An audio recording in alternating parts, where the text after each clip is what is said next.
Hi guys, welcome to another episode of Nique Chats, my magic and mostly mentalism review show. This is the first episode of 2024, and today we'll be chatting about the Nightmare Page released by David Alnwick and the 1914.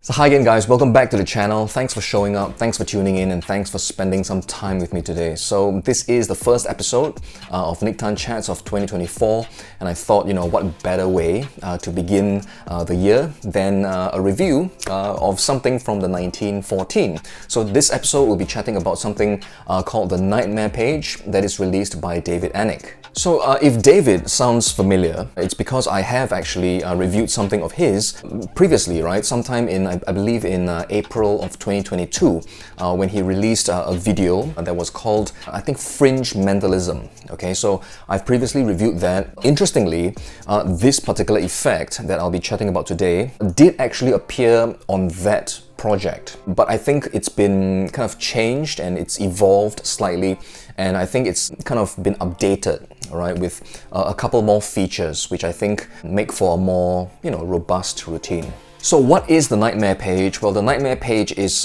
kind of like a book test, okay, that is done with just one page from a book. The effect kind of plays out like that. You hand this page to a participant. They can look over the page, right, on both sides. Everything seems legit, okay? And then through a kind of process, you will tell them to think of a couple of words. Okay, interesting words on the page. The page is then put aside, and from here you will be able to reveal the word that they are kind of thinking of, and then not only that, you will also be able to reveal the word that they almost thought of as well. So this effect can be performed for just one person, all right, or it can be performed for multiple people, up to 4 people. Okay, 4 people, 4 participants can, handle this effect with you. You can reveal 8 words, all right, in just one performance with 4 people. So let's talk about what you get when you purchase the Nightmare Page, all right, from the 1914. So it comes to you in the signature 1914 style packaging, all right, with the jet black envelope along with the gold foil printing. And inside this envelope, you will have the booklet.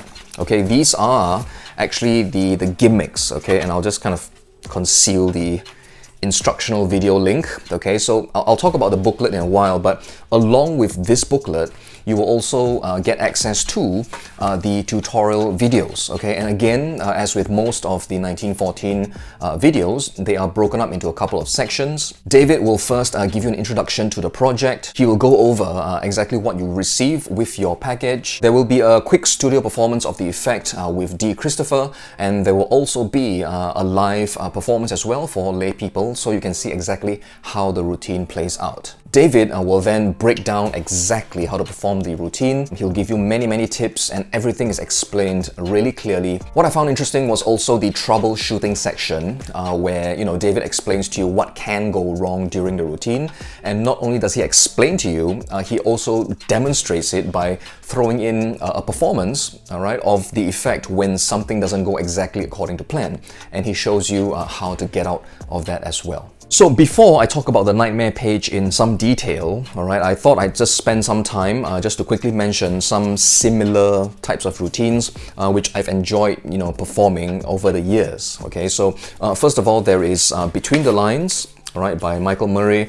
This is it's a really cool effect. I think it was kind of like, well, to me, it's one of the pioneers of this style of everyday carry kind of mentalism, right? Just dealing with one page. And then there is something that I think is quite popular, all right, that most people would probably have used or currently have, right? This is Steve Della's Will to Read. This is actually something I've rewritten, and I've actually used the words from Angelo Carbone's The End. The free will effect, I've included it here as well. I've still kept that in.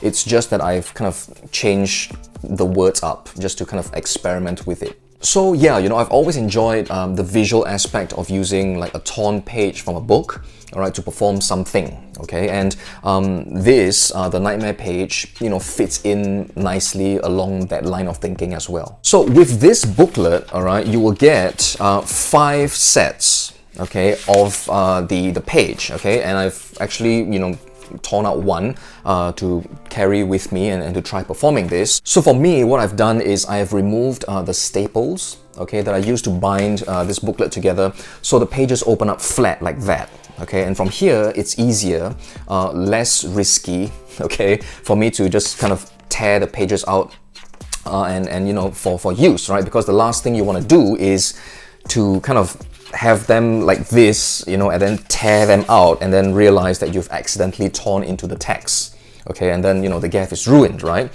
So yeah, I suggest, you guys try to do that as well. But yep, you get 5 of them in this booklet, and they should last you for quite some time.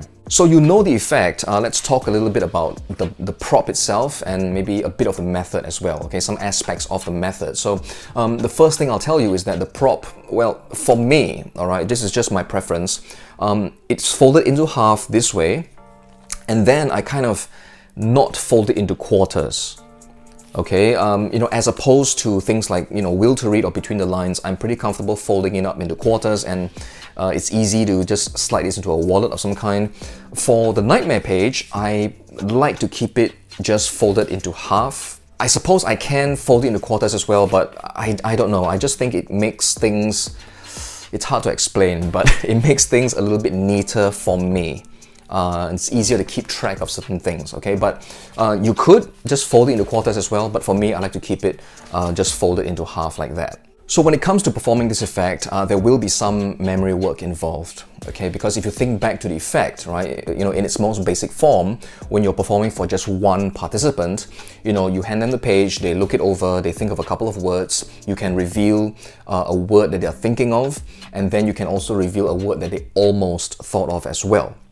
Right, so that's 2 words for one participant. So if you perform this for 4 people, that's a total of 8 words, right, that you kind of reveal, okay, and therefore you kind of have to remember. Now, 8 is not all you have to remember. There are actually 40 things that you have to remember. Before you shun away from this, let me explain. These 40 things, okay, I'm not even sure why I'm showing this when it's 40. These 40 things, it's not exactly 40 things that you have to remember, all right? David will give you a really simple way to remember what you need to remember for the first part of the routine in just like that, okay? You will get the first part of the routine just like this. And once you have that front part down, I think the bulk of the work for you as someone who is learning this will come in the second part of the routine, when you're learning how to reveal the words that the spectator almost thought of. That being said, again, David will teach you a really simple way. He gives you just simple ways to remember what you need to remember to reveal that almost thought of word. Now, it will take some work. Okay, it's not going to be automatic. Well, for me at least, it wasn't like immediately automatic, but with just a bit of work, right, just play around with those words in your head for, I don't know, just a day, and then you will immediately just have it in your head all the time, and you can just quite comfortably perform the routine. So is it difficult to perform? I don't think it is. The memory work that is involved with this, well, it sounds daunting again, all right, but it is really, really simple, really manageable. So if you're talking about the memory work, it's not a problem.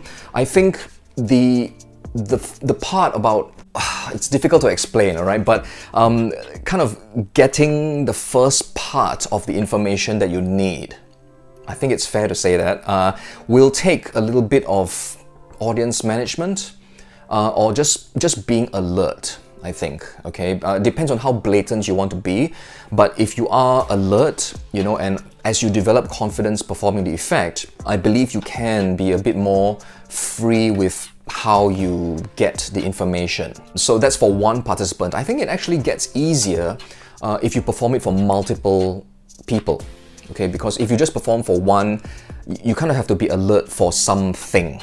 okay? But if you perform for, let's say, 2 people or 4 people perhaps, then there is something that justifies you doing things a certain way. So I think that kind of cuts down how alert you need to be. Again, the whole execution of the effect from start to finish is just something that it's really simple, okay? It's not difficult at all. There is a process that you do need to kind of remember, but again, that is kind of built into the routine. And as long as you can get the spectators to kind of follow your instructions, you should be able to get the effect to work 100% of the time. So yeah, you know, if you do get this, do spend some time to work on the memory work aspect of things, okay, to get those things into your head. I was overconfident, okay, when I took this out. I thought I had it, you know, I was really excited and I just performed it for a friend and I was able to just, well, reveal the first word, and then I could not for my life remember the second word, so I had to skip that part of the routine. But yeah, alright, it's not difficult, just spend some time with it and you know, everything should just get into your head. So that's all I can say about The Nightmare Page by David Nique. And before I go, I want to let you guys know that this is not a review copy, okay? I bought this with my own money, okay? It was not sent to me by David or D. Christopher. D actually wanted to send this over to me, you know, but I actually bought this, you know, myself because, well, the 1914 have been really good to me, right? And I thought I just want to try to support them in return, okay? In addition to doing these review videos. So if you'd like to pick up a copy of The Nightmare Page for yourselves, I will leave the link in the description box down below. Alright, but that's all for today's episode, guys. I do hope you enjoyed watching it, got something out of it as well. Do have yourselves a great 2024 ahead, and I will see you in the next episode of Nique Tan Chats.